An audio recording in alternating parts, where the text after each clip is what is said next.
So we're going to the West Hall now at E3.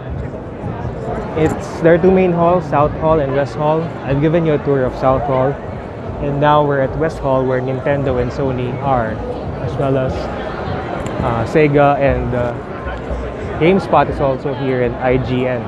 We're gonna go directly to Sony's booth. But like, I wanted to film it so we'll visit bad. the other booths right after. But they would have, like, they took. I'll flip the camera. We're here at the West Hall of the Los Angeles Convention Center, where Nintendo and Sony and other game companies are showing off their newest games. We're gonna visit the PlayStation booth first and visit the other booths after.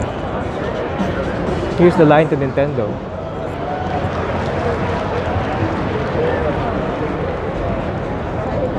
And there's a big Uncharted poster here. I think I just saw Ratchet from the game Ratchet and Clank, a platformer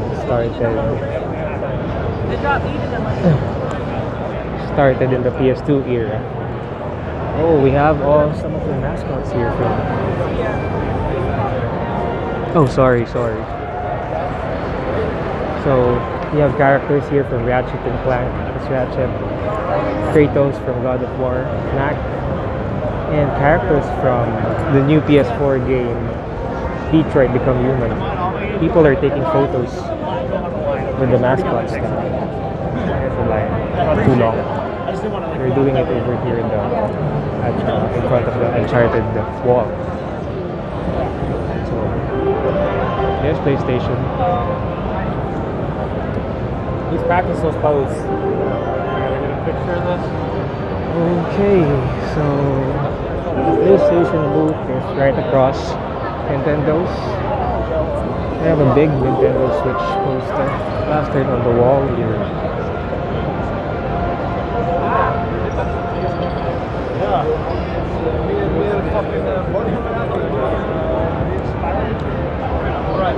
We're now here at the PlayStation booth. We'll see what they have. Star Wars Battlefront 2.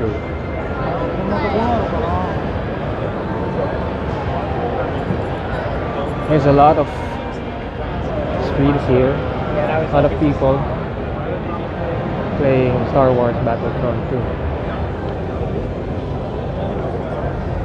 Uncharted is here.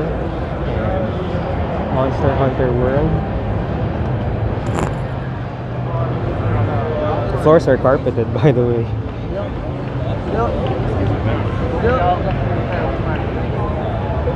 At the South Hall, it felt like Ubisoft was the biggest booth. But here at West Hall, Sony is the biggest. And I think in the show, Sony is has the biggest booth around. We have Destiny 2 here.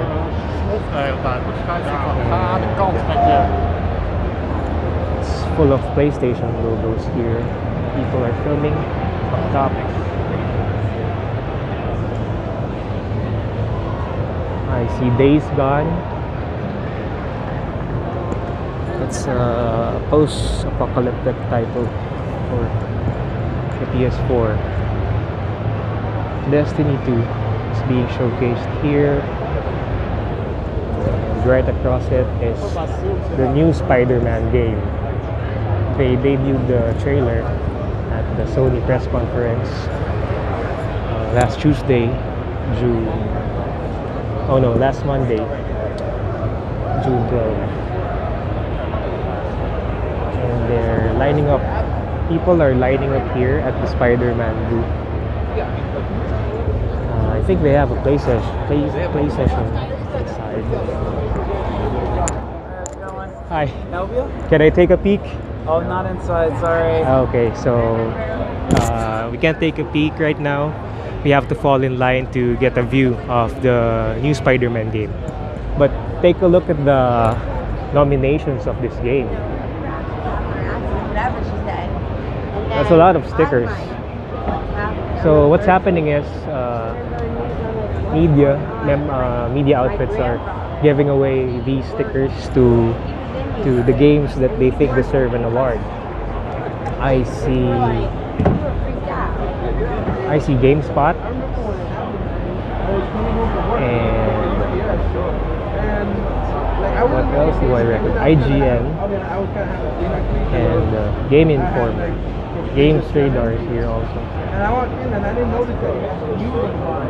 Okay, so here's the line again. And right next to the Spider-Man game is Detroit Become Human.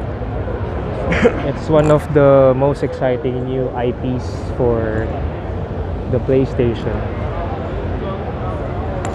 It's set in the near future, I think 20 years from now. And it tells a story of these cyborgs trying to start a revolution. They're gaining sentience and they're fighting for their rights to be treated like humans. I actually see one of the guys who presented the game to us there. It's one of the developers. Let's see if we can interview him. It's Guillaume from Quantic Dream. Hi. Hi, Guillaume. Hi. Oh, I was at your presentation yesterday, Yeah, right? absolutely. So how, can I just ask a question? Sure. What do you think so far? What do you think of the reaction so far from the people? Well, we've been thrilled, really. You know, when you come to a show, you never know what to expect. We've been working so hard on this game for many years. So when you can finally show it to the people and see their reactions, it's always a fantastic moment. Feels good, right? Yeah, it feels great. Okay.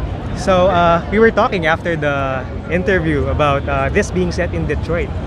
So why was it set in Detroit again? We set it in Detroit because we think it's a fantastic city from a historical standpoint. You know, it's a city that has known glory days during the highlights of the automotive industries, and which is now a little bit down and is trying to reinvent itself. And we thought that it would be a fantastic city to set our game, which is essentially about the future of the Android industry. Yeah. So it's a fantastic place to set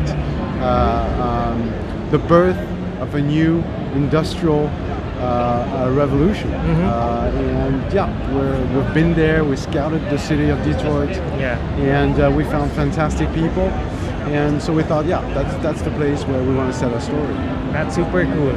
And when I was growing up, I got to watch RoboCop, and yeah, it was also about a cyborg, right? So, are there, what do you think of that? That RoboCop was also set in Detroit.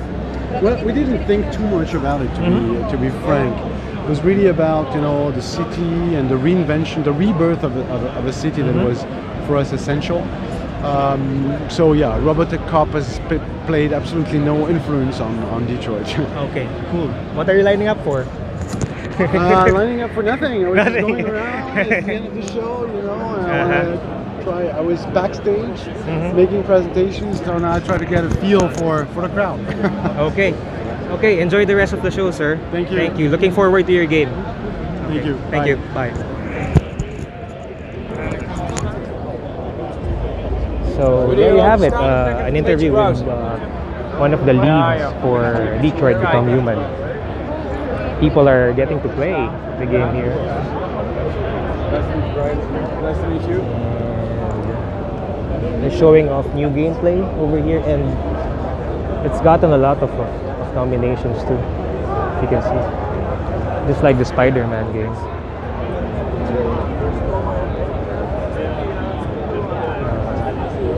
There's also a PlayStation area here. Let's check it out later. Let's finish this area first. So we have NAC too. Well,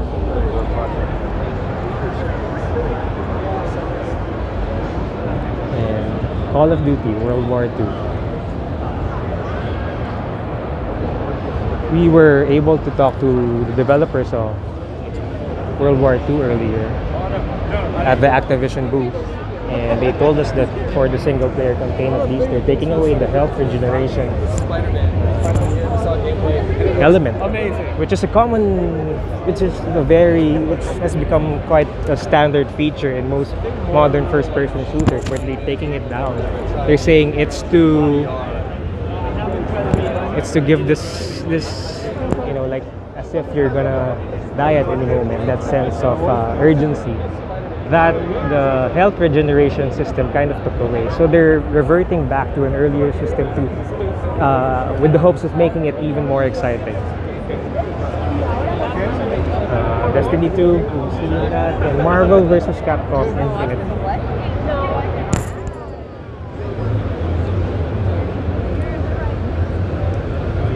Cool.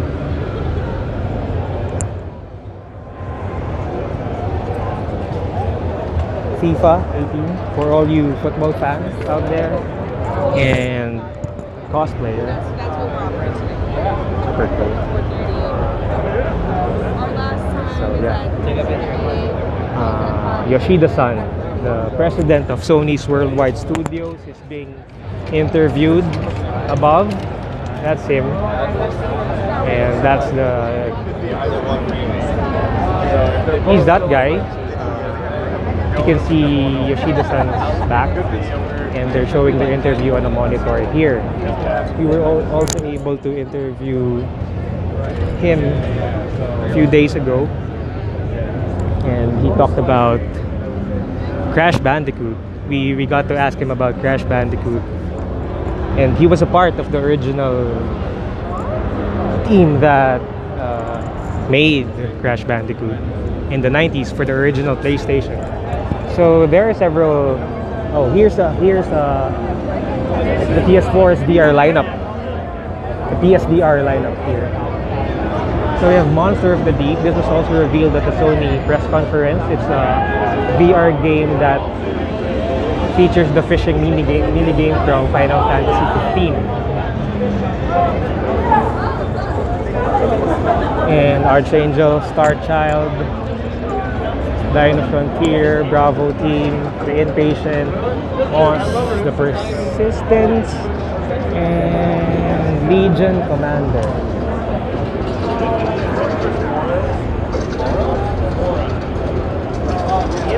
At the Sony press conference, they also had a section dedicated to their VR games. So it feels like they're really making a push for Sony's VR platform.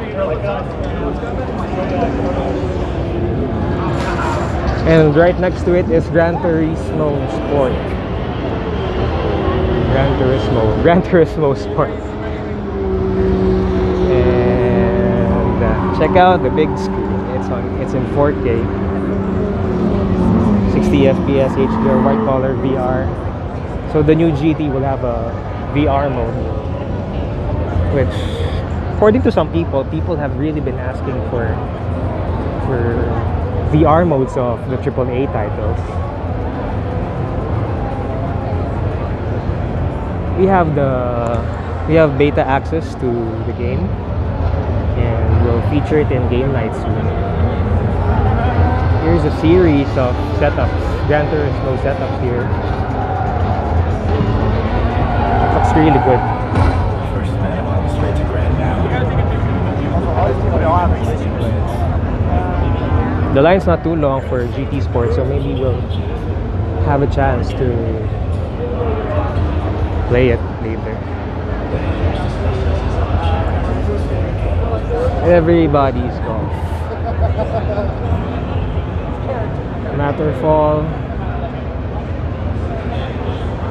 And there. That's pretty much it for the PlayStation booth, but we'll try to see if we can enter that other area that we saw earlier.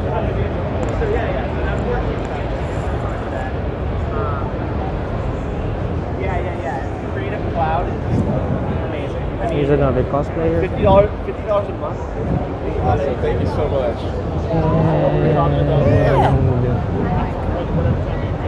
Let's see if we can get in.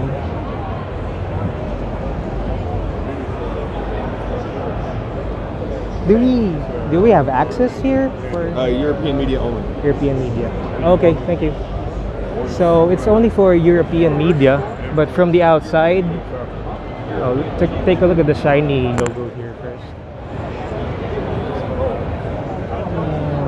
Frantex, I see Frantex and Hidden Agenda. I believe they're demoing new games for, well, yeah, for the European media. You can take a look from outside. There's a window here, and that's what they're playing. Playlink. It's in French. Qui pourrait quitter la ville pour éviter une endémie? Okay, I'll stop now. So yeah, that's a Sony booth. We'll check out the other booths now.